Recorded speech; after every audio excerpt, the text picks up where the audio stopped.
Bonjour tout le monde et bienvenue dans cette nouvelle vidéo du tuto complet Google Sheet. Aujourd'hui on va terminer la partie vraiment affichage de données en nous intéressant au filtre et au tri de notre tableau. C'est parti!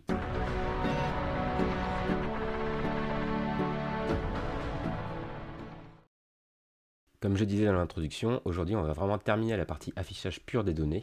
Et ce qu'il nous reste à voir, c'est justement comment filtrer et trier notre tableau. Alors on va repartir comme d'habitude avec le tableau qu'on a fait jusqu'à présent.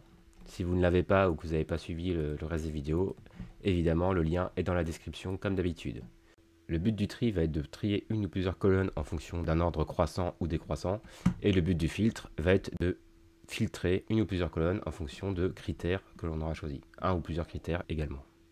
Alors je vais faire quelques petites adaptations sur le tableau, sinon on va pas pouvoir trier et on va pas pouvoir bien voir ce qui va se passer. Déjà les catégories ici, elles sont fusionnées et comme je disais sur la vidéo sur la fusion, faut pas faire ça.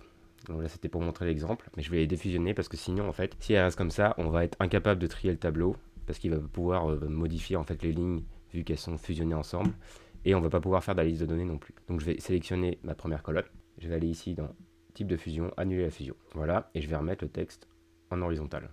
Et ici, on va se dire qu'en fait, on va mettre catégorie 1. Hop. En fait, on va dupliquer sur chaque ligne. Dans la catégorie 1, en fait, je duplique mon 1 sur chaque ligne. Ça, justement, c'est la bonne méthode à faire pour pouvoir filtrer, trier et analyser nos données. Hop. Non, je vais mettre 2. Là. En fait, je vais le faire direct comme ça. 3. Hop. 3, 4, 5, 600, il y en a 12, je crois. Donc, on va faire hop. 9, 10. 11, 12, voilà, ma 12 je vais la prendre ici, je vais la coller ici.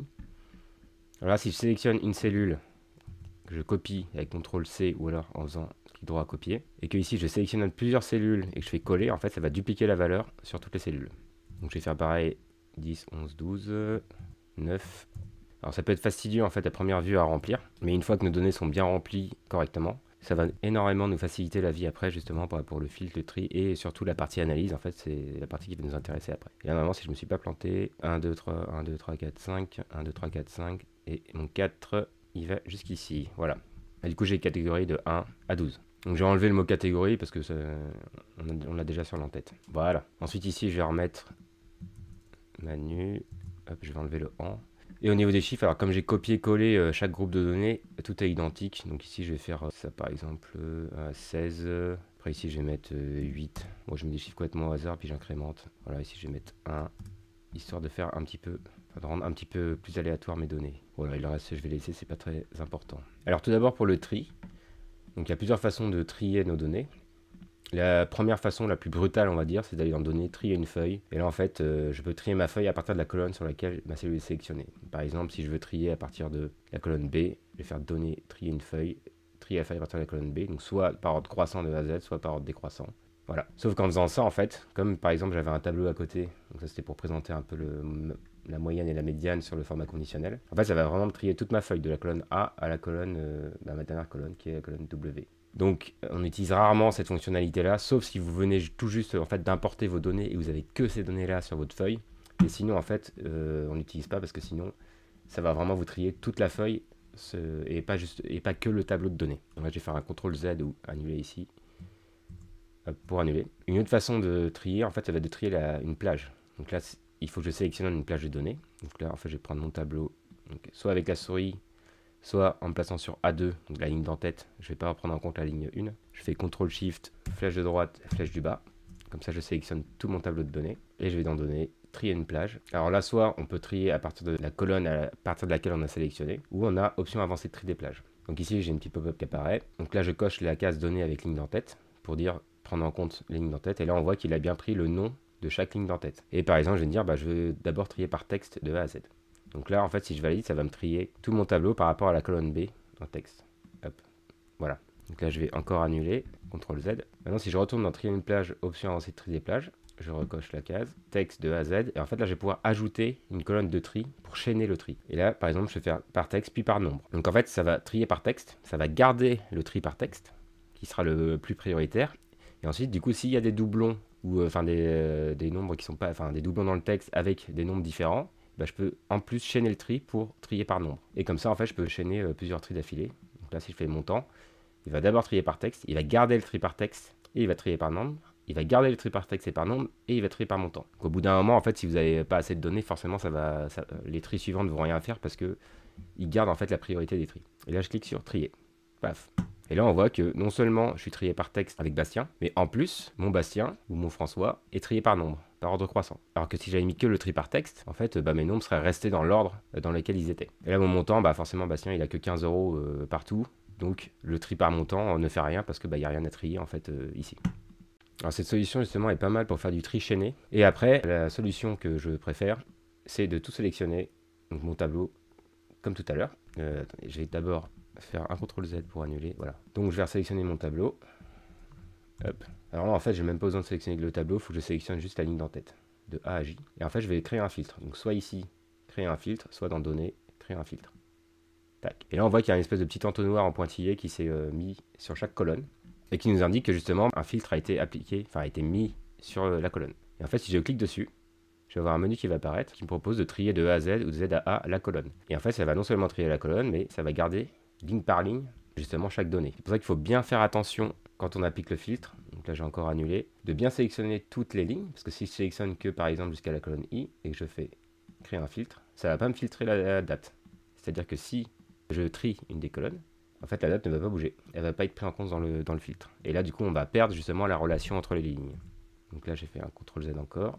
Hop, je sélectionne tout, j'enlève le filtre et je le remets. Alors par contre, en faisant de cette façon-là, on ne va pas pouvoir chaîner les tris. Par exemple, là, si je trie par texte, comme tout à l'heure, là, on voit que mes nombres, ils ne sont pas triés. Si je me dis, maintenant, je veux trier par nombre aussi, et je fais tri de A à Z, et là, on voit en fait que ça a perdu, on a perdu le tri de la colonne texte. Donc le tri par filtre comme ça ne permet pas de chaîner les tris. Il n'y a que justement le tri par plage qui va permettre de chaîner les tris. Et aussi, quand on utilisera des scripts plus tard, on pourra chaîner les tris de la même façon. Mais bon, pour l'instant, on est sur du pur Google Sheet. Et faites bien attention à vos tris aussi, parce qu'une fois qu'on a trié, en fait, il n'y a pas moyen de dire je veux annuler le tri. Alors ici, vu qu'on a une colonne catégorie qui récupère en fait les numéros par ordre chronologique, si on retrie par catégorie, on récupère à peu près, je dis bien à peu près, notre tableau, parce que là, on a trié par nombre aussi, donc forcément, c'est trié par nombre aussi. Sinon, en fait, il faut annuler avec CTRL Z. Et si jamais vous avez fait un tri, que vous avez fermé le fichier, donc du coup, on va perdre la possibilité d'annuler et que vous le rouvrez, et bien la solution, comme on est dans le cloud et que tout est enregistré, c'est justement aller dans l'historique des modifications ici. Et si je clique dessus, donc là ça va charger. En fait, il va nous mettre l'historique de toutes les modifications du fichier. Et en fait, je peux voir tout mon historique qui va charger au fur et à mesure de mon fichier.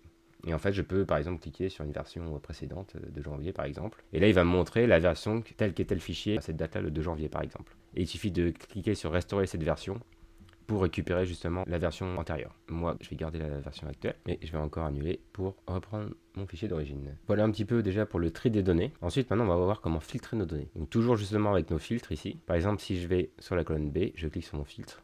Ensuite, en dessous, on peut filtrer par condition, par valeur, et ici, en fait, il nous montre toutes les valeurs affichées. Donc par exemple, si je fais effacer, ça va tout décocher, et je valide. Donc là, ça va plus rien m'afficher, parce que j'ai tout décoché. Et on voit en fait que ma colonne est filtrée, parce que l'entonnoir justement s'est rempli. Donc là je vais faire tout sélectionner pour tout remettre. Et ensuite là en fait je peux dire par exemple je veux afficher que ce qui correspond à Bastien. Hop. Et là en fait ça va me filtrer mes lignes que ce qui correspond à Bastien. On voit que c'est filtré en fait parce que vous voyez les numéros de lignes ne sont plus à la suite. Et ici j'ai mon entonnoir qui est mis. Je peux aussi faire un filtre par condition. Donc là on retrouve en fait un petit peu les mêmes conditions que dans le format conditionnel. Et par exemple dire le texte contient là. Ok. Et non là il n'y a personne, non c'est 1. Le texte contient AN. Ok, voilà. Et là, du coup, il m'a filtré que sur les valeurs qui contiennent AN. Contrairement au tri, les filtres, justement, on peut les chaîner. C'est-à-dire que ici, par exemple, j'ai toutes les valeurs qui contiennent AN et je veux tous les montants, par exemple, supérieurs à 10 €. Je vais refaire une condition ici sur le filtre de montant et dire est supérieur à 10. Ok, voilà. Et là, du coup, il a gardé le filtre AN et en plus, il a mis le filtre de montant. Et après, comme ça, je peux même aussi, je veux afficher que le 1er mars 2023. Voilà, donc après, là, on a toutes les cellules identiques. Alors, quand vous avez beaucoup de données dans un tableau, que vous avez mis beaucoup de filtres, des fois, en fait, vous savez plus sur quoi c'est filtré. Parce que du coup, en fait, pour annuler le filtre, il faut aller ici et faire aucun et valider. Voilà, pour enlever le filtre. Et en fait, quand vous avez beaucoup de colonnes et beaucoup de lignes, des fois, c'est pas très lisible. Vous voulez tout défiltrer, mais vous savez pas où vous avez mis votre filtre. Et il y a une méthode rapide, en fait, qui consiste à supprimer le filtre. Tac. Le filtre va garder vos données, en fait. C'est juste qu'il va cacher les lignes qui ne correspondent pas. Et là, en fait, on retrouve bien notre tableau d'origine. Et ensuite, il suffit de resélectionner la ligne et cliquer sur filtre pour appliquer le filtre. Et pour finir avec les filtres, il est aussi possible d'enregistrer en fait des presets, enfin des pré-réglages de filtres déjà établis sans justement modifier le tableau de base en créant des vues filtrées. Donc par exemple ici, là, je vais supprimer mon filtre et je vais cliquer là, vue filtrée, créer une vue filtrée. Donc là, par défaut, il me prend toute ma plage de données qui est mise ici et il me met les filtres sur la première ligne. Moi, c'est pas ce que je veux commencer à A2. A2, je valide. Et par exemple, je veux filtrer, je vais mettre montant sup 10. Voilà, je lui donne un petit nom, je valide en cliquant sur entrée. Et là, je vais dire, bah là, je veux que mon filtre, il prenne justement toutes les valeurs supérieures, tous les montants supérieurs à 10. Je valide. Voilà, donc là, il m'a bien filtré sur mes montants. Et ensuite, quand je sors la vue filtrée, là, il va me réafficher mon tableau de base. Et je peux créer une autre vue filtrée. Donc là, je vais sélectionner mon tableau directement, créer une vue filtrée. Et là, je vais dire, en fait, bah, je veux filtrer texte. Contient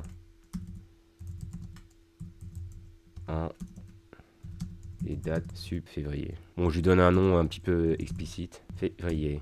Hop. Et là, pareil, je vais faire condition. Je vais dire le texte contient AN.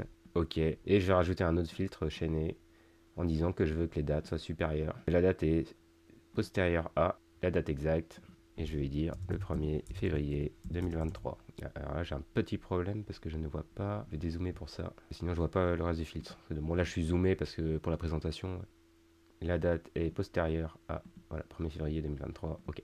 Mais en fait, toutes les dates sont postérieures. Là, je vais mettre plutôt antérieure à mars. Antérieure à 1er mars. Ok. Voilà. Donc là, je vais changer mon nom. Inférieur à mars. Hop. Je vais rezoomer. Voilà. Donc là, j'ai bien que mon texte qui contient un N et mes dates inférieures à mars 2023. Et si je quitte ma vue filtrée, je retrouve bien mon tableau de base. Et ensuite, j'ai plus qu'à aller dans vue filtrée. Et là, on voit que mes noms de vue filtrée sont directement là. Et si je veux faire un filtre rapide, je clique dessus et j'ai bien mes filtres qui apparaissent. Donc ça permet de sauvegarder les filtres. Et en fait, du coup, chaque utilisateur, on verra plus tard comment partager le fichier, mais chaque utilisateur qui travaille sur le même fichier pourra créer sa propre vue filtrée sans que ça n'impacte les autres. Parce que si j'enlève les vues filtrées et que je mets un filtre directement là, que je filtre et que je filtre sur plusieurs montants et conditions, en fait, tous ceux qui ont accès au fichier verront le filtre que j'ai mis. Donc ça peut être problématique quand il y a beaucoup de gens qui travaillent sur ce fichier. Et comme Google Sheet est quand même un petit peu fait pour la collaboration, ça peut être embêtant. Là, je peux supprimer toutes les vues filtrées aussi. Et puis c'est tout. Option de vue filtrée, c'est juste quand on rentre dans une vue filtrée, c'est juste pour changer le nom, renommer la plage, dupliquer, supprimer la vue. Voilà. En fait, c'est le même truc qu'on retrouve ici. Voilà un petit peu pour les filtres et vues filtrées. Alors une dernière option qui existe que je vous montre, mais que je trouve pas très utile. Ça peut être utile dans certains cas. En fait, c'est ce qu'on appelle un segment, ajouter un segment. Donc je clique sur données, ajouter un segment. Donc là, je sélectionne mon tableau, donc toujours de A2, pour pas prendre en compte la première ligne qui n'est pas l'entête. Et je vais choisir une colonne texte par exemple. Et ici, en fait, c'est juste que le segment, on peut le mettre où on veut. Et là, par exemple, en fait, je peux filtrer exactement comme je filtrerais avec un filtre. OK, validé, et ça va filtrer ma colonne texte.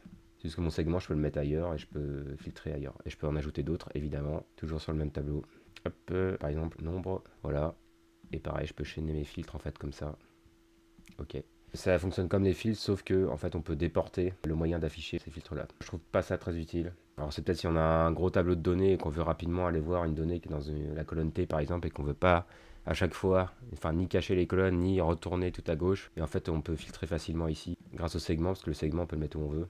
Je pense que c'est la seule utilisation du segment, sinon je vois pas trop à quoi ça sert. Voilà un petit peu sur la façon de filtrer et trier les données dans Google Sheets. Donc là, on a fini la partie affichage et la prochaine fois, on va passer à la partie plutôt analyse en rentrant dans le merveilleux monde des tableaux croisés dynamiques. Donc je sais que rien qu'à l'évocation de ce mot, certains peuvent avoir des sueurs froides. Mais vous allez voir, c'est beaucoup plus simple qu'il n'y paraît. Et après, on apprendra à faire des graphiques aussi. Alors pour ça, par contre, je vais modifier un petit peu les données, parce que là, c'est les données répétitives que j'ai copié-collé. Du coup, en termes d'analyse, ça va rien nous donner. Donc je vais modifier un petit peu les données pour donner des choses un petit peu pertinentes. Mais vous inquiétez pas, de toute façon, au début de la prochaine vidéo, je vous mettrai le lien du fichier avec les nouvelles données. Comme ça, vous pourrez le copier chez vous en un seul clic et travailler avec. Merci à tous de m'avoir écouté. N'hésitez pas à vous abonner et à commenter comme d'habitude. Je répondrai avec plaisir. Et je vous dis à bientôt pour une prochaine vidéo.